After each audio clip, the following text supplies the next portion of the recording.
Guys, welcome back to my YouTube channel. My name is Gift Ogwani. If this is your first time of watching any of my videos, don't forget to hit the subscribe button below. I'm a Lagos-based YouTuber. I make videos about lifestyle, travel, and freelancing. So if these are the kind of content that you'd like to see, don't forget to hit the subscribe button below. In today's video, it's going to be a sort of story time video, a continuation from a video that I made last year. I think last year, right? Or earlier this year, which is why I told my mom, I'm telling my African mom that I quit my 9 to 5. I'm just going to put the link here so that I can click on it and go and watch the video if you have not watched the video. But if you have watched that video, you know that I explained a whole lot of things in that video and all. But today I'm going to talk about why I quit 9 to 5 without a plan last year and what has been going on so far. And I studied English and Literary Studies at the University of Nigeria in Nsukka. So I studied English and Literary Studies at the University of Nigeria in Nsukka. And in Nigeria, we have something called the National Youth Service Corps, which is compulsory. You have to serve your country for 1 full year after your graduation. If not, you're not going to get a job, because for most jobs, you have to present your NYS. You call it NYS. So if you hear me say NYS in this video, NYS means National Youth Service Corps. So to get a job in Nigeria, for most reasonable jobs, you have to present your NYSC certificate and all. So I finished school in 2017 July. I got a job in a PR firm in almost immediately after. Anyway, I came to Lagos anyway. So I started working in that PR firm, but I was not paid as much as I was going to be paid if I had the NYSC. But then I was paid well enough for someone who has not gotten her certificate, her degree certificate yet, and for someone who do not have the NYSC discharge certificate. So after the whole after working in the PR firm, I finally got my call-up letter to go for the NYSC, and I was posted to Lagos. I was already in Lagos anyway. So I was posted to Lagos and I served my country. I was first posted to a law firm where the guy wanted to use me. He was using me, not he wanted to use me. We close work by 11 p.m. Why am I closing work by 11 p.m.? I'm not your full-time staff. So where exactly am I closing work by 11 p.m.? So I finally got a new place, which was Federal Radio Corporation of Nigeria, popularly known as Radio Nigeria, and that was where I served till the end of the NYC. I don't want to mention a whole lot of things that went down there though. Maybe that will be a separate video. But I served at Radio Nigeria, and after that I started applying for jobs. After my NYC, I started applying for a whole lot of jobs, because that's when reality would dawn on you. So I started applying for jobs. I applied for jobs in a whole lot of places. Thankfully, one place I applied for a job in a bank, and then I got it. I actually got it. I did the interview, the first interview, did the second interview, passed it, got to the documentation stage, got all the documents. I was supposed to go for my medicals. I was supposed to get the grantor to sign. I just had all the documents at home. I think I still have them here anyway. And I was done signing. I contacted my former manager in the former bank, my manager in the former bank, in the bank that I worked at previously, and he was able to be my grantor. And I contacted another person too that was able to be my second grantor, and I was able to, I signed everything, signed,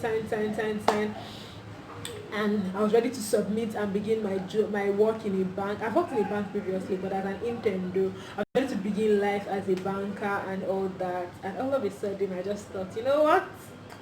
I don't want to do this. I don't want to work here again. I just thought I'm not going to work here anymore. I'm not going to work here anymore. So I refused to submit the documents. I just kept the documents at home, and I didn't have any job. I didn't have any job. So that was me. I didn't have any job. So that was me. That was me. Everybody was like, what? My mom was like, what is this? Like, what's going on here? You got a job immediately after NYC in a bank, and then you left the job without any plan. You don't want to do the job. You refuse to resume work without any plan. So what's your plan? I was like, I'll keep on applying. I applied. God. I applied. I went for one job interview. After passing the interview, these people told me they'll pay me 40k. That's after rejecting that branch. I was like, I was just applying and applying. Then in April, my cousin and my friend told me about Fiverr, so I decided to join Fiverr. And luckily for me, I think 4 days or 3 days after joining, I got my first client. And after that, I got like 3 clients that month of April when I joined. And then in May, I got some clients in May. Then June, I was still jobless, so I was still okay, I was still jobless, but then I got a remote job for all just I was working from home, but then I was still practically jobless. I didn't have like a 9 to 5 that I was going to every day. In June, I got just one job on Fiverr, a $15 job. I can't forget that job, a $15 job on Fiverr. So I started thinking about my life, like, what's going on here? Like, did I make a good decision with this? Is this a good decision? What is happening here? Is my brother proud of me? But then I was lucky to be staying with a and my cousin that was really understanding that like this phase in life was a very confusing phase. I didn't know what I was doing in my life. Most times I would cry. I had what I call blue Tuesdays. It was every Tuesday, every day I would cry and cry. I'll be like, what's happening? Why don't I have a good job? And the thing is that I even have work experience. I have practical work experience, not just NYSC work experience. I have practical work experience in the field that I like, which is PR and content writing and marketing. I had work experience there. So I was like, what is going on? So every Tuesday I'm bawling my eyes out. I know I was talking to Onella. Shout out to Onella. I was talking to Onella and then I was just telling her, see, what's going on? Like, what is happening here? Like, I don't know. Where am I going to find a job? And then it's just be like, then I'll be encouraged and you find a job, don't worry, something big is coming, something major is coming, keep on applying. And then I'll apply, send out resume, send out my CV to a bunch of companies, nothing will just come up. And then it's not like my freelancing career, I was doing so great at that time. I told you in the whole of June I got one order. So I know I'll call my mother, I'll be crying, like, God, what's happening? What's going on here? Like, why did I? And then, you start regretting. I will have just stayed in the bank job. The salary was secure. It was a good job. And I was working in a bank. And I had worked in a bank before. So I was like, why did I even quit? Why did I even not start this job? I didn't even have any plans. So like I had one great job in a multinational somewhere waiting for me. And I'm like, you know what? This bank now, we're not doing this. I didn't have that kind of choice. And I just quit my job. I just quit the job before I even started without any plan. So it was going on like this, like things were just getting really hectic, things were getting harder. Then I stopped working for Old Gist around June. So I was not like I was broke with $15 in my account. Then we had July, things were I don't know, I was still applying for jobs anyway, but in July things were better than June. At least I got some orders in July. August, my birthday month. I knew that on my birthday I wept, not cried, I wept because I was like, this is August, this was not the plan, this was not how I planned to celebrate turning 23. The plan was, because I always have like a plan, I don't know what you guys call it, New Year resolution, I always call it my to-do list for the year. My to-do list for August was get a great job, like an amazing job. I already wrote the salary that I was going to, that I wanted to earn by then, and then nothing was, where's the job? Sorry, what's the job? I don't know, on to make matters was on Fiverr around my birthday period. I had this client from the pit of hell, that's what I like to call the guy. A client from the pit of hell that really I had a client from the pit of hell that really made life miserable for me. He made life really, really miserable for me. And he cancelled an order that I did. So coupled with not finding a job, cancelled order and everything, was like, what a river of tears. I was crying. I think the change came in September. So I got that bank job in March. So April, May, June, July, August. 5 months of rubbish. 5 months of not having a great job, the job of my dreams. 5 months of just being confused about life. I think it was in September that I made up my mind to do freelancing full time, because in September, like, things just started to, I think it was like immediately the guy cancelled the order, then things just started to pick up. And then I had this client, then I had a client that became me permanently. So I stopped applying for them. I was like, maybe this freelancing thing, I was going to do it full time. It was not what I planned at all. And I was still doing it. And in October, I got one job. Like that, I applied for one job. I forgot about it, as a content writer, content manager or something. And then I got the job, and the salary was not bad. It was good, and it was somewhere on the island and all. But then after I rolled back and forth, and me still getting orders in October from Fiverr, I just said, see,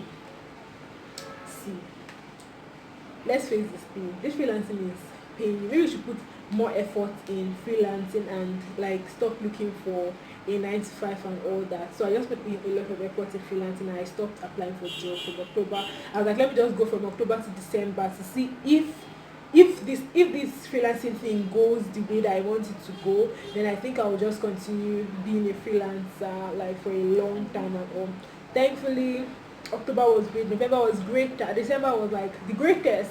So I made up my mind that I was just not going to apply for any job again. So I traveled home in December when I watched that video here. And and you, maybe you probably want to start a business and all. I think you should start the business by the side, and I don't know, try to find out maybe during the weekend, just trying to find time to like put in your ideas together as regards the business that you want to start. But just quitting your job generally, and just because you want to start a business when you don't have like a concrete plan for that business, I don't think it makes sense. Like quitting your job because you want to be a YouTuber, you now be like, I want to be a YouTuber, I want to be doing my own jacket. I know Patricia, you now quit your job and you want to start YouTube. I don't know. I think you should just start. If you do one video a week, or maybe film videos in bulk and upload them once a week. See how it goes before you know if this is what you want to do full time, or you want to start a blog or something. There's something that you want to start. I don't think the best idea for you would be to quit your job because you want to start. You want to start this or you want to start that. I feel that you should have like a concrete plan. I didn't have a plan, but thankfully I had supportive family. I live with my cousin, and if I was staying somewhere else, I would have probably be working in the local government by now, married to one. If I was staying with somebody else, because I don't know, like staying with somebody you don't have a job. If I was like, I'm staying with my cousin, she's very understanding. So I think if I was staying with someone else, I would have probably moved back to my village or something, and then I would maybe get a job at Umahia South local government area. I'll be I've been working in Abia State government where they are owing people salary. So it's very important that you have supportive family members. Supportive. My mom was very angry at first that I didn't take that banjo, but later she came around and all. So it's very important to have supportive family members. And if you want to quit your job, and people that understand you, and people that encourage you, and like when I was looking for a job, I was depressed. I was really, really depressed. And if I didn't have people, supportive family members that are telling me, don't worry, you get your job is coming, your breakthrough is coming and all. Do you know what would have happened? In my head, do you know what would have happened? So I think it's very important that you stay in a place that you have people that support you, and you surround yourself with supportive family members and all. If not, like looking for a job or just not having a plan, and when you're young especially, and you're just confused as regards everything that is going on, like I was just confused, like what is this, what is this, and then you're just introduced to adulthood newly, and you don't even know what you're doing. If you don't have supportive family members around, the supportive friends, you might lose it. So make sure that you have people that support you. It's been 1 year plus that I quit my job without a plan. I made a video on freelancing full time, something about how I became a freelancer at 23. I'm going to put the link somewhere here and in the description box, so you go and watch it if you've not watched it before. And I'm also going to put the link to the video on telling my Nigerian mother that I quit 95 job that I got. I'll put it below and I'll put it here so you can go and watch that video. Thank you so much for watching. If you are confused as regards what to do, you probably have a business and you don't know how to go about it, and you probably have a business idea, and you feel that it would be better for you to quit your job and you don't really know who to talk to, you can send me you can leave a message below, or you can send me an email. My email address is on my bio, so you can click on it, send me an email, and I'll get back to you shortly to talk to you about it at all.